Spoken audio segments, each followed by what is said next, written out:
మోకాళ్లలో గుజ్జును పెంచి నొప్పిని తగ్గించి సర్జరీని దూరం చేసే ఫ్రీడమ్ వాక్. ఈ ప్రమాణ స్వీకార మహోత్సవం గజదళం, అశ్వదళం, అభిముఖం అన్న రేంజ్లో నభూతో నభవిష్యతి అనే విధంగా జరుపుకుంటున్న క్షణం. హృదయాన్ని మెత్తగా ఆత్మీయతతో స్పృశిస్తూ వెళుతున్నటువంటి అనుభూతి, ఒక పలకరించినటువంటి ఒక పవన వీచిక మన పవన్ కళ్యాణ్.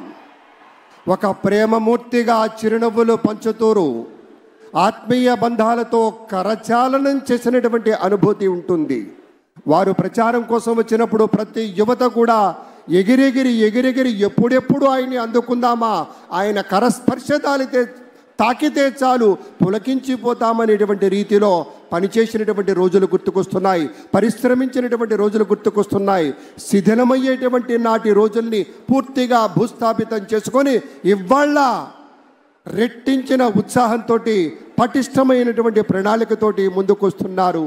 మన ముఖ్యమంత్రి వర్యులుగా ప్రమాణ స్వీకారం చేయబోతున్నటువంటి శ్రీ నారా చంద్రబాబు నాయుడు గారి గురించి చెప్పుకుంటే ఒక కార్యదక్షతకు నిదర్శనం. ఒక నిలువెత్తు రేఖాచిత్రాన్ని గీస్తే అచ్చమ్మది చంద్రబాబు నాయుడులా ఉంటుంది. ఎందుకంటే మనకు తెలుసు, గతంలో వారి యొక్క నేతృత్వంలో నదుల అనుసంధానం కావచ్చు, నూతన రాజధాని ఏర్పాట్లు కావచ్చు, రహదారుల నిర్మాణం కావచ్చు, నూతన వ్యవసాయ విధానాలు కావచ్చు, ప్రతి చోట పారదర్శకత కావచ్చు.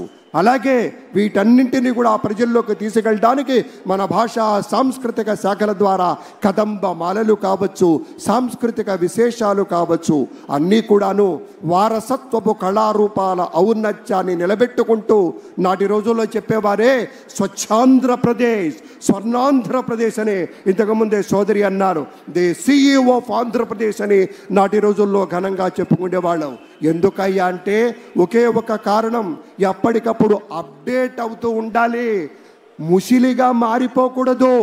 అప్డేట్ అవ్వాలనే ఉద్దేశంతో నూతన సాంకేతిక పరిజ్ఞానంతో అవినీతి రహిత సమాజాన్ని సాధించేందుకు త్రికరణ శుద్ధిగా శ్రమిస్తూ మన ప్రగతిని మరింత వేగవంతం చేస్తూ, అది కూడాను ప్రశాంతంగా, సురక్షితంగా, ఆనందదాయకమైనటువంటి సమాజ నిర్మాణమే కర్తవ్యంగా పనిచేసేటువంటి ప్రభుత్వం ఇవాళ పదవీ స్వీకారం చేయబోతున్నటువంటి వేళ రాష్ట్ర కళ్యాణమే ధ్యేయంగా, ప్రజాసేవే పరమార్థంగా ది స్మార్ట్ ఆంధ్రప్రదేశ్ మనం చూడబోతూ ఉన్నాం.